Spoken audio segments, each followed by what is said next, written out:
ጤና ይስጥልኝ ተመልካቾቻችን እንደምን ውላችሁ አምሽታችኋል። በላይ በቀለ ነኝ። የኢራን ጦርነት ከተነሳ ወዲህ ለመጀመሪያ ጊዜ የእስራኤል ወታደሮች ዛሬ መገደላቸው ሲሰማ የአሜሪካ ጦር ኃይል የኢራን ሕዝብ ከቤቱ እንዳይወጣም ማምሻውን አስጠንቅቋል። ለምን? አዲስ የኢራን ጠቅላይ መሪ በቅርብ ሰዓታት ይፋ እንደሚሆን ሲጠበቅ የአሜሪካ ፕሬዝዳንት ግን የእኛን ይሁንታ ያላገኘ የኢራን መሪ ዕድሜ የለውም እያሉ ናቸው። የኢራን ዋና ከተማ በጢስ መሸፈኑ ሲነገር በኦስሎ የአሜሪካ ኤምባሲ ላይ የሽብር ጥቃት መፈጸሙ ተሰምቷል። ሁሉንም መረጃዎች በዝርዝር እናቀርባለን። በቅድሚያ ግን በ8 ዓመት ውስጥ ከ8 በላይ ሳይቶችን ገንብቶ ብዙ ደንበኞቹን የቤት ባለቤት አድርጓል የሚባለውን ቴምር ፕሮፐርቲ ማስታወቂያን ተከታትለን እንመለሳለን። አብራችሁን ቆዩ። ቴምር ፕሮፐርቲ በ30% ልዩ ቅናሽ የመኖሪያ ቤቶችን በመሃል ቡልጋሪያ ከአፍሪካ ንብረት አጠገብ ቢያከራዩት በዶላር የሚያከራዩቸው ቢኖሩበት ለመኖር ምቹ የሆኑ ቤቶችን ይዘንሎት ቀርበናል። ባለ 1 መኝታ 69 ካሬ በ5,554,000 ብር፣ ባለ 2 መኝታ 82 ካሬ በ6,600,000 ብር፣ ባለ 3 መኝታ 126 ካሬ በ10,143,000 ብር ብቻ ይዘንሎት ቀርበናል። ያስተውሉ፣ ይህ ዋጋ 100% ለሚከፍሉ ደንበኞቻችን ብቻ ነው። በተጨማሪም በግንባታ መሰረት በ36 ወር ለምትከፍሉ ከ1,587,000 ብር ቅድመ ክፍያ ጀምሮ በመክፈል የቤት ባለቤት መሆን ይችላሉ።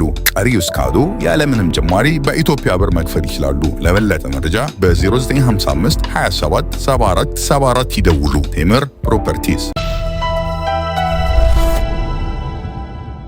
በኢራን ጦርነት ለመጀመሪያ ጊዜ 2 የእስራኤል ወታደሮች በሊባኖስ መገደላቸው ተነገረ። ሁለቱ የእስራኤል ወታደሮች በደቡባዊ ሊባኖስ በሄዝቦላህ ሚሊሻ ቡድን በተፈጸመባቸው ጥቃት መገደላቸውን የእስራኤል ጦር ገልጧል። እስራኤል በምላሹ በርካታ የሄዝቦላህ ሮኬት ማስወንጨፊያዎች ማውደሟን ስታስታውቅ በቤይሩትም ሰፊ ድብደባ መፈጸሟን ዘገቦች አመልክተዋል። በሊባኖስ አዲስ የእስራኤል ጥቃት ከጀመረ ወዲህ በጥቂቱ ከ400 በላይ ሰዎች መገደላቸው ሲነገር ቁጥራቸው በውል ያልታወቀ መቁሰላቸው ታውቋል። ዛሬ የተገደሉት የእስራኤል ወታደሮች ሄዝቦላህ በተኮሰው የጸረ ታንክ ሚሳኤል መገደላቸውን ሲኤንኤን የእስራኤል ምንጮቹን ጠቅሶ ዘግቧል። በእስካሁኑ ውጊያም 14 ሌሎች የእስራኤል ወታደሮች ቆስለዋል። በሌላ ዜና በኖርዌይ ዋና ከተማ ኦስሎ በሚገኝ የአሜሪካ ኤምባሲ ላይ ፍንዳታ መድረሱ ተሰምቷል። የሽብር ጥቃት ሳይሆን አይቀርም በተባለው በዚህ ፍንዳታ በኤምባሲው አካል ላይ ጥቂት ጉዳት ከማስከተሉ ውጪ የቆሰለ ሰው ወይም የሞተ የለም። የኖርዌይ ጸጥታ ኃይል የፍንዳታውን መንስኤ እያጣራና የኤምባሲውን አካባቢ እያሰሰ መሆኑን ገልጧል። የኖርዌይ ባለስልጣናት ጥቃቱን አጥብቀው አውግዘዋል። በማዕከላዊ እስራኤል ኢራን በተኮሰችው ባለስቲክ ሚሳኤል ደግሞ 5 ሰዎች መቁሰላቸው ተነግሯል። ጦርነቱ ከተነሳ ወዲህ እስካሁን 2000 የሚጠጉ ሰዎች ቆስለው ሆስፒታል መግባታቸውን የእስራኤል ጤና ሚኒስቴር አመልክቷል። ባለፉት 24 ሰዓታት ብቻም ከ150 በላይ ሰዎች ሆስፒታል እንደገቡ ዘገቦች አመልክተዋል። እስራኤል በቴሄራን በነዳጅ ማጠራቀሚያዎች የፈጸመችውን ከፍተኛ ጥቃት ተከትሎ በከተማው አደገኛ የነዳጅ ብክለትና ቃጠሎ እያስከተለ መሆኑ ይነገራል። መርዛማ ኬሚካሎች አየሩን እየመረዙ በመሆናቸው አካባቢውን አደጋ ላይ መጣላቸውን የኢራን ውጭ ጉዳይ ሚኒስቴር ገልጧል። ከአሜሪካም 350 ሚሊዮን ሕዝብ ሩቡን ማለትም 92 ሚሊዮን ሕዝብ ያላት በነዳጅ ሀብት የበለጸገች በነዳጅ ምርት ከዓለም 9ኛም በተፈጥሮ ጋዝ ደግሞ በዓለም 3ኛ ደረጃን ይዛለች። በ375 ቢሊዮን ዶላር ዓመታዊ የምርት መጠን በዓለም 43ኛ ደረጃ ላይ ስትቀመጥ የነፍስ ወከፍ ገቢዋ 4250 ዶላር ደርሷል። የሥራ አጥ ቁጥር ከ9 በመቶ በላይ ተመዝግቧል። አሁን የገባችበት ጦርነት ግን ወቅታዊ ቁመናና መልኳን እንደሚቀይረው ታምኖበታል።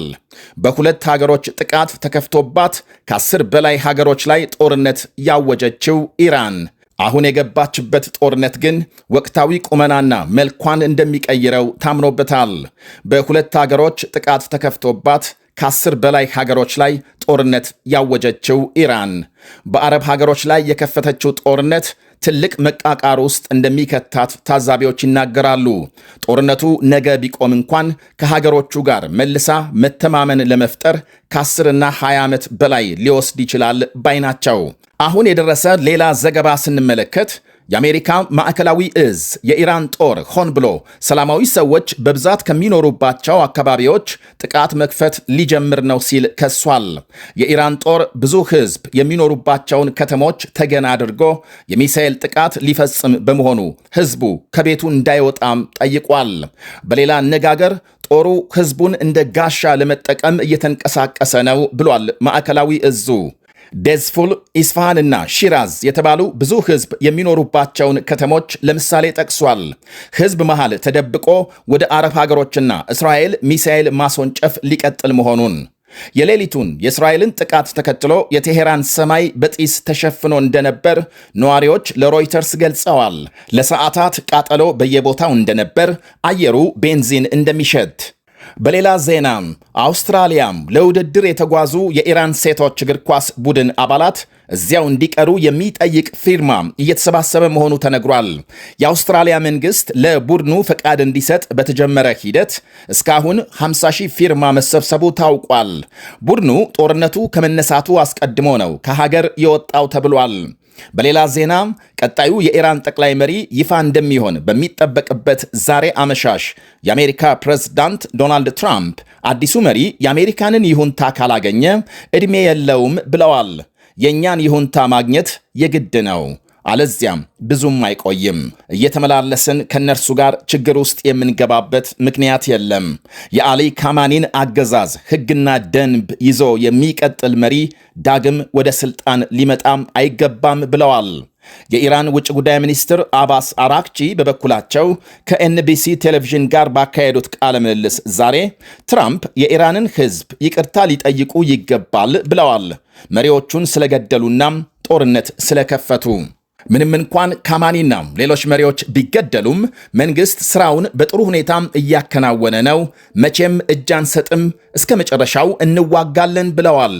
በጎረቤት ሀገሮች ላይ ጥቃት አልፈጸምንም ያሉት ውጭ ጉዳይ ሚኒስትሩ በአሜሪካ ጦር ሰፈሮች ላይ እንጂ በሰላማዊ አገልግሎት ላይ ጉዳት አላደረስንም ሲሉ አስተባብለዋል። በዛሬው ዕለት እንኳን በኩዌት የመንግስት ቢሮዎች በሚገኙበት ረጅም ህንፃ ላይ የተፈጸመውን ጥቃት ጋዜጠኛው አንስቶላቸው የማውቀው የለም ሲሉ መልሰዋል። የኢራን አብዮታዊ የበላይ ጦር በሌላ በኩል በቀጠናው የአሜሪካ ጥቅሞች ላይ በፈጸመው ጥቃት እስካሁን 60 በመቶ መሳሪያ መጠቀሙን ገልጧል። ከሚሳኤልና ከድሮን አቅማችን 60 በመቶውን እስካሁን ተጠቅመናል ብለዋል የበላይ ጦሩ ቃል አቀባይ። በዚህ ጦርነት አሜሪካንን እንደ ዋና ጠላት በመቁጠራችን አብዛኛውን ዱላ በእርሷ ላይ አሳርፈናል ብለዋል። እስካሁን ኢራን 80 የአሜሪካና 74 የእስራኤል ድሮኖች መታመጣሏን አክለዋል።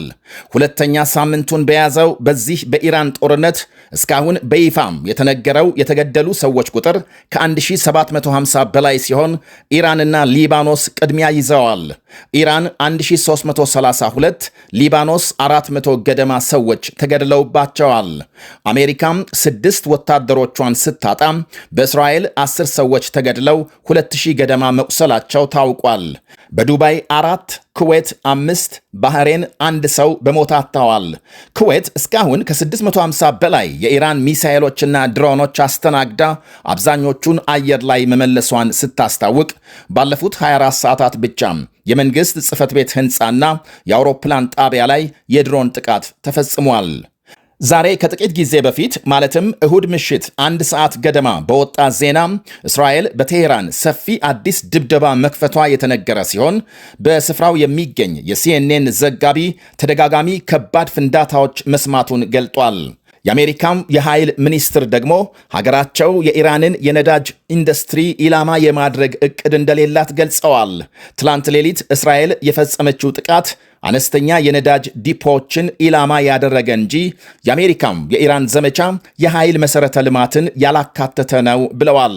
የትላንቱ የእስራኤል የነዳጅ ማጠራቀሚያ ጥቃት በቴሄራን የአየር ብክለት አስከትሏል መባሉን በተመለከተ ሚኒስትሩ በሰጡት ቃል የኢራን ሕዝብ ለረጅም ዓመታት ካሳለፈው ስቃይ አይበልጥም ብለዋል። የአንድና የ2 ቀናት የአየር ብክለት እንደ ሳንባ ነቀርሳም አልላቀቅ ብሎ የተጣባውን አገዛዝ ለማስወገድ የሚከፈል መስዋዕትነት በመሆኑ የኢራን ሕዝብ በሚገባ ይረዳናል ብለዋል። የአሜሪካ መንግስት ቃል አቀባይ ካሮላይን ሌቪት በሀገሪቱ አሁን የታየውን የነዳጅ ጭማሪ አስመልክተው ተመሳሳይ አስተያየት ሰጥተዋል።